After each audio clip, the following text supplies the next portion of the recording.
인도 설화에 이런 이야기가 나옵니다. 어떤 마술사가 쥐를 관찰하고 있었는데 계속해서 불안해하는 거예요. 그래서 왜 그러는지 봤더니 쥐가 말합니다. 고양이 때문에 두려워서 불안합니다. 주변에 고양이가 어슬렁거리고 있었어요. 측은한 마음이 들었습니다. 그래서 그래 좋아. 그러면 너를 고양이로 만들어주마 하면서 쥐를 고양이로 만들었습니다. 이제는 괜찮겠지라고 생각을 했는데 또 두려워하는 거예요. 또 불안에 떱니다. 이번에는 왜 그러니? 그랬더니 고양이가 말합니다. 주변에 개가 있어서 불안합니다. 과연 주변에 개가 있었어요. 고양이가 된 다음에도 개 때문에 불안해하는 것을 보고 또 측은한 마음이 들어요. 그래서 이번에는 개로 만들어 주었습니다. 이제는 됐지. 처음에는 괜찮은 것 같았어요. 그런데 또 두려움에 떱니다. 이번엔 또 왜 그러는 거니? 지금 저 주변에 호랑이가 어슬렁거리고 있습니다. 그래서 불안할 수밖에 없지요. 또 측은한 마음이 들어요. 그래서 이번에는 호랑이로 만들어 주었습니다. 자, 어때? 이제는 두려울 게 없지. 그런데 또 떠는 거예요. 아니 도대체 왜 떨고 있니? 그랬더니 호랑이가 말합니다. 저는 사냥꾼의 총이 두렵습니다. 과연 마술사는 어떻게 했을까요? 사냥꾼의 총으로 호랑이를 만들어 줬을까요? 다시 쥐로 만들어 주었다고 합니다. 왜냐하면 어차피 쥐든 고양이든 개든 호랑이든 불안할 수밖에 없으니 원래대로 돌아가라는 거죠. 어떤 의미일까요? 여러 가지 의미가 있을 수 있죠. 물론 정말 두려운 마음, 불안한 마음을 가진 약한 쥐였다, 약한 고양이였다, 개였다, 호랑이였다라고 말할 수 있지만 어떻게 본다면 끊임없이 불안이 존재하는 거죠. 살아가는 동안 끊임없이 불안을 경험합니다. 이 이야기는 인도 설화이지만 인간에 대한 이야기죠. 인간은 죽을 때까지 불안해서 벗어날 수 없다라는 것이에요. 물론 그 다음에 어떻게 대처하는지는 각자에게 달려있는 것입니다. 불안이라는 것은 기본적으로 선물이라고 합니다. 어떤 학자들은 하느님께서 불안을 인간에게 선물로 주셨다. 왜냐하면 세상을 살아가는 동안 불안이 필요하기 때문이다 라고 말을 합니다. 아직은 불안전하기 때문에 하나님의 나라에 들어가지 못했기 때문에 세상에는 죽음이 존재합니다. 세상에는 고통이 존재한다는 거죠. 그런 세상을 살아감에 있어서 불안이라는 것은 우리를 살려주는 것. 그래서 옛날부터 불안하기 때문에 죽음을 피해갈 수 있었다라는 거죠. 불안하지 않으면 어떻게 되죠? 저게 뭐지 하면서 아무 겁을 느끼지 못하고 다가갈 거예요.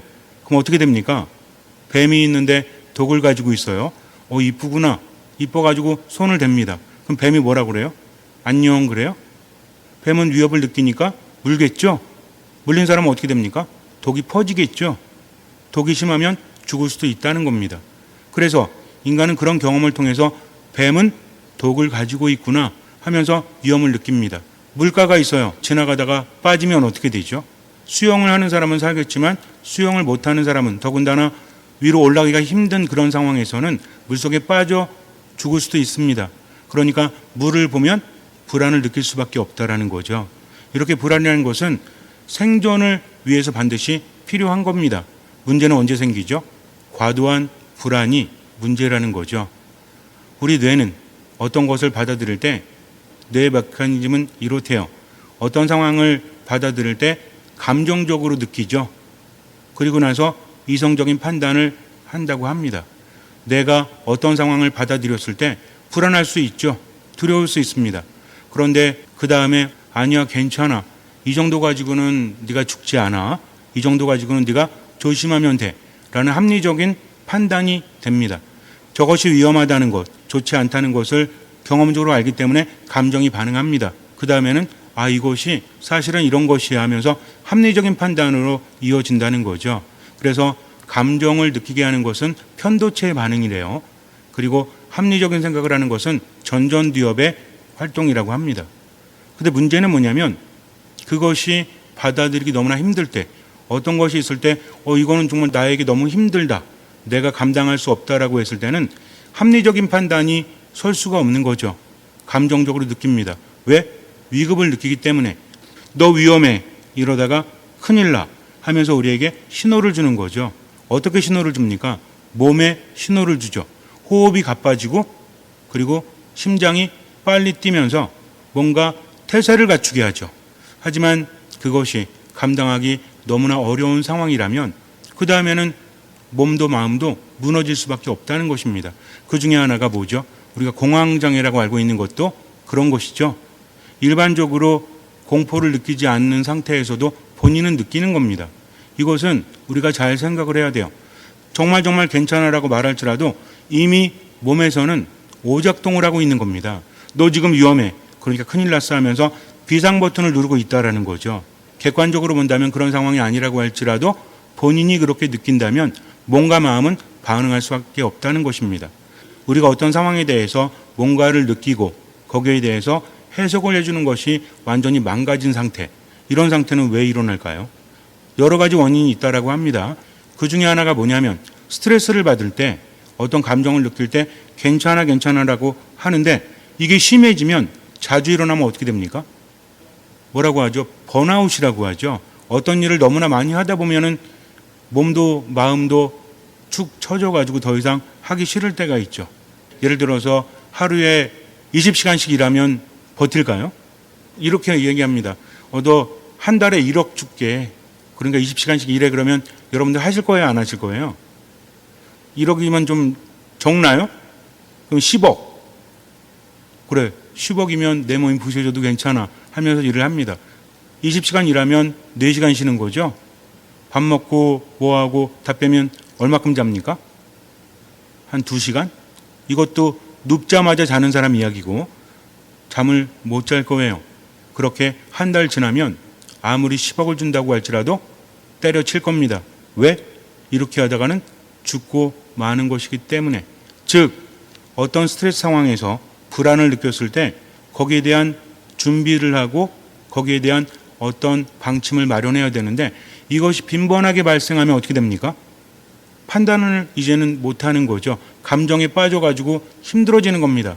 처리할 수 없으니 몸이 힘들어지는 거고 마음도 힘들어지는 거고 정신도 힘들어질 수밖에 없다는 거죠.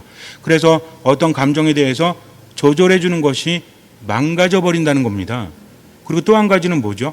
감당하기에 너무나 어려운 상황이 펼쳐졌을 때 그때 우리는 포기해 버리고 만다라는 거죠. 이런 것들이 우리를 너무나 힘들게 하고 우리를 너무나 괴롭게 합니다. 이럴 때는 치료를 받거나 상담을 받으면서 회복을 하기도 하죠. 어쨌든 중요한 것은 뭐냐면 내가 세상을 어떻게 받아들이고 어떤 영향을 받고 있는가, 그리고 그것을 어떻게 해석하고 있는가. 느끼는 것과 해석하는 것과 대처하는 것이 개인마다 다르기 때문에 이것이 어떤 사람에게는 문제가 되지만 어떤 사람에게는 문제가 되지 않는다. 그런데 여기는 또 하나 변수가 있습니다. 걱정과 염려, 불안이라는 것은 전파된다는 거죠. 그래서 어떤 사람이 자꾸만 불안한 이야기하고 염려하고 있으면 옆에 있는 사람도 그의 영향을 받는다라고 그래요. 그래서 우리가 뉴스를 너무나 많이 보는 것도 좋지 않다라고 합니다. 뉴스에서는 어떤 소식을 전해주죠? 원래 뉴스는 새로운 정보를 알려주는 건데 여러분들 뉴스 보셨어요? 뉴스는 요즘에는 뭐 1시간 간격으로 여러 방송에서 하지 않습니까? 그러다 보니까 어때요? 좋은 소식 전해줘요? 물론 올림픽에서 금메달 땄습니다. 이런 소식도 전해주지만 힘든 소식을 전해주죠. 이래서는 안 된다. 뭐 코로나가 위험하다. 백신이 어떻다. 그리고 어디에서는 뭐 아버지가 아이를 죽였다. 이런 소식을 자꾸만 들으니까 불안합니까? 불안하지 않습니까? 불안하고 화가 나고 부정적인 것을 계속 듣다 보니까 우리 뇌가 어때요? 안 좋은 소식을 들으면 그래 나는 그렇지 않잖아. 세상에는 그렇지 않은 사람이 더 많잖아 하면서 처음에는 합리적으로 해결하지만 이런 것들이 계속해서 들려옵니다. 중첩이 됩니다. 그러면 어때요? 화가 나는 거죠. 짜증나는 거죠. 막 욕 나오죠. 그러면서 내 몸도 마음도 망가질 수밖에 없다는 것입니다. 이것을 우리가 알아야 돼요. 그래서 불안이라는 것은 우리 몸과 마음을 해치기도 한다. 그러면서 전염되기도 하기 때문에 요즘에 정신의학자들은 어떤 것을 권하냐면 물론 치료를 해야 됩니다. 그러면서도 긍정적인 생각을 해라. 그리고 명상을 해라. 이렇게 말해요. 내 스스로를 돌아보라는 거죠. 그러면서 내 안에서 이건 별거 아니야. 괜찮아. 영향을 받지 마라. 이렇게 하면서 스스로의 마음의 힘을 튀어가고, 그리고 또 한 가지는 텔레비전을 자주 보지 말래요. 특히 뉴스를 너무나 자주 보지 말라는 거죠. 뉴스 중독도 있죠. 아침에 뉴스 보고 1시간 후에 또 보고 1시간 후에 또 보고 채널 돌려가지고 또 보고, 그러면 어때요? 하루 종일 안 좋은 것만 듣는 거지. 이제는 정보 차원이 아니라 마음을 힘들게 하는 소식들이 나를 해칩니다. 그런데도 어때요? 마치 매운맛이 땡기듯이 중독성이 있어요. 그래서 조심해야 한다고 합니다. 휴대폰도 요즘엔 스마트폰이죠. 자주 보지 말래요. 왜냐하면 그것이 정신과 마음의 건강을 해치기 때문에 그렇다. 이렇게 이야기합니다. 그래서 불안이라는 것은 늘 우리 곁에 존재하면서 우리를 힘들게 한다는 거죠. 불안과 연계되는 것들이 있죠. 짜증입니다. 짜증. 짜증은 왜 생기죠? 내가 어쩌지 못할 때. 그런데 짜증은 언제 나오죠? 혼자 나오는 경우도 있지만 누가 건드렸을 때 나오죠. 누가 나에게 어떤 행동을 했을 때 짜증스럽게 반응한다는 거죠. 평상시 같으면 아유 그러지 마, 괜찮아 이렇게 말했을 텐데 도대체 왜 그래 하면서 짜증을 냅니다. 이럴 때 드러나는 거죠. 왜 짜증을 낼까요? 이미 내 안에서는 받아들이기 힘든 상황, 그에 대해서 반응하고 있다는 거죠. 그래서 불안과 짜증은 연결이 될 수밖에 없다. 그리고 또 한 가지가 연결이 된다라고 합니다. 물론 우울이나 이런 것도 연결이 되겠지만 분노죠, 분노. 내가 어쩌지 못하는 상황에서 화가 납니다. 이것이 표출이 될 수도 있다라는 거죠. 어쨌든 가장 근본적으로 불안이라는 것이 우리 몸과 마음과 정신을 해치는 거죠. 이런 불안이라는 것은 처음에는 이유가 있어서 생겨나지만 그 다음에는 이유가 있다라고 하기보다는 불안으로 모든 것을 바라보게 합니다. 안개가 막 꼈을 때 한치 앞이 안 보일 때 있죠. 바로 앞만 보일 때 차를 타고 가다가도 가끔 그럴 때 있지 않습니까? 비상등을 켜고 조금씩 앞으로 나아가지 않습니까? 그런데 광화문 일대에 30cm 두께의 안개가 엄청나게 꼈을 때 이것이 사실은 물 한 잔 정도의 양이 600억 개의 알갱이로 변했을 때 안개가 껴서 앞이 안 보인다고 합니다. 어떻게 하면 돼요? 기다리면 돼요. 조금 있으면 그것이 사라진다는 거죠. 즉 내가 염려하고 걱정하는 불안의 메커니즘 안에 있을 때 기다릴 줄 알아야 된다는 거예요. 내가 지금 화가 나는구나. 내가 지금 불안하구나. 그러니 어떻게 하자? 기다려보자. 그러면 좀 나아지겠지. 이것도 하나의 방법이라고 합니다. 그러나 아까도 말씀드렸지만 세상을 어떻게 바라보느냐, 어떻게 받아들이냐는 경험에 의해서 영향을 받는다는 거죠. 내 안에 힘이 있다면 긍정적인 생각을 할 수 있어요. 정보는 긍정적인 생각을 하게 해주고 힘을 줍니다. 근데 아는 게 병이 될 때도 있죠. 내가 아는데도 나아지지 않는다는 경험이 쌓여갈 때 어떻습니까? 알면서도 절망 속으로 빠져들게 된다라는 거죠. 그러면 어찌해야 될까요? 혼자서 감당할 수 없다면? 어쩌면 희망 고문이라고 하죠. 그래 우리가 불안해하면 안 되겠다. 불안이 나를 힘들게 하니까. 이제는 알았어요. 그러면 삶의 결과가 달라져야 되는데 알매도 불구하고 달라지지 않는다면 우린 무엇을 느낍니까? 더 큰 절망을 느낄 수밖에 없다는 것이죠. 그러면 어떻게 해야 됩니까? 예수님께서 산에서 기도하고 계십니다. 5천 명을 먹이신 다음에 예수님께서는 제자들을 먼저 배에 태워 보내시고 혼자서 기도하고 계세요. 제자들은 무태서 멀리 떨어져 있습니다. 밤이 지나고 새벽이 되었는데도 예수님은 오시질 않아요. 근데 바람이 붑니다. 맞바람이 쳐요. 갈릴레아 호수가 둘레가 50km가 넘는다라고 했죠. 그래서 갈릴레아 바다라고 부릅니다. 이거는 호수 수준이 아닙니다. 엄청나게 바람이 불면 파도가 치면 바다와도 같다는 거죠. 제자들은 배에 타고 있습니다. 배는 이리저리 흔들리고 있죠. 어쩔 수가 없는 거예요. 아무리 애를 써도 배 안에서의 노력은 한계가 있습니다. 무엇을 느낄까요? 불안을 느낍니다. 공포를 느낍니다. 노력을 해보지만 아무것도 되지 않아요. 더군다나 앞도 보이지 않습니다. 맞바람이 치고 호수의 파도가 일고 그리고 앞이 보이지 않는다? 이것은 인간을 불안하게 만들 수밖에 없다는 거죠. 공포를 느낄 수밖에 없다고 합니다. 그러면 이런 상태에서 불안이 어떤 효과가 있을까요? 대처할 수 없는 거죠. 대처할 수 있게 불안이 우리를 준비하게 해준다면 이것은 유익한 겁니다. 그러나 이것을 넘어섰어요. 아무것도 할 수 없는 무력감에 절망감에 빠져들 수밖에 없는 겁니다. 그런데 그럴 때 예수님께서 저 멀리서 무리를 걸어오십니다. 평범하지 않은 거죠. 일상적인 것이 아닙니다. 무엇으로 보일까요? 불안으로 세상을 바라보는 겁니다. 인간은 그래요. 불안과 공포가 자꾸만 삶에서 일어나게 되면 모든 것들을 힘겹게 부정적으로 바라볼 수밖에 없어요. 누구나 그렇습니다. 우리 자매님들 밤에 산길을 어쩌다 가게 됐어요. 그런데 산길을 가는데 저쪽에서 웬 남자가 이렇게 걸어옵니다. 그럼 반가워요? 이제 외롭지 않겠구나? 무섭죠. 두렵죠. 사람이 있을 거라고 기대하지 않았는데 인적이 드문 곳에서 누군가 나타나면 같은 사람이기 때문에 반갑지 않습니다. 두려운 거예요. 지금 무리를 걸어온다? 사람이 그럴 수 있습니까? 그럴 수 없다는 거죠. 그래서 무엇으로 생각하죠? 유령이라고 생각합니다. 귀신이라고 외치죠. 그랬더니 예수님께서 뭐라고 하시죠? 서프라이즈? 깜짝 놀랐지? 오늘 성공했는데 날도 더운데 그냥 어때 좀 간담이 서늘했어? 이렇게 말씀하십니까? 두려워하지 마라. 나다. 안심하여라. 라고 말씀하십니다. 왜 두려워하지 말라는 거죠? 지금 파도가 치고 있고 맞바람이 치고 있고 배가 이리저리 흔들리고 있지만 두려워하지 마라. 그럼에도 불구하고 내가 왔다. 그러니 나를 보고 나를 믿어라. 바로 이것입니다. 신앙이란 이런 거예요. 신앙인이 된다면 고통이 없는 게 아닙니다. 아픔이 없는 게 아니에요. 다 있어요. 그러나 주님께서 함께 하시기 때문에 그분을 바라보면 된다라는 거죠. 그럴 때 역시 우리들의 수제자 베드로가 주님이십니까? 그러면 저더러 무리를 걸어오라고 하십시오. 주님을 알았다는 거죠. 그분께는 그럴 힘이 있으니까 오너라라고 허락하십니다. 그래서 당당하게 한 발 두 발 걸었죠. 베드로의 기분이 어땠을까요? 아싸, 내가 무리를 걷는구나. 대단한 걸? 역시 주님이셔. 신뢰가 있었죠.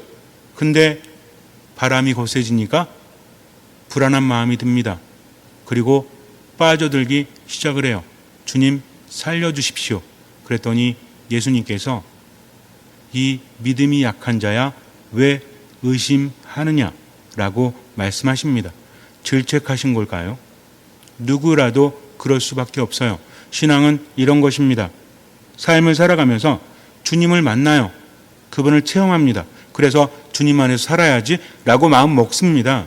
그러나 세상은 만만치 않아요. 아직은 완성되지 않았기 때문에 또 불안과 두려움이 생겨날 수밖에 없다라는 거죠. 우리는 모두 경험하지 않습니까?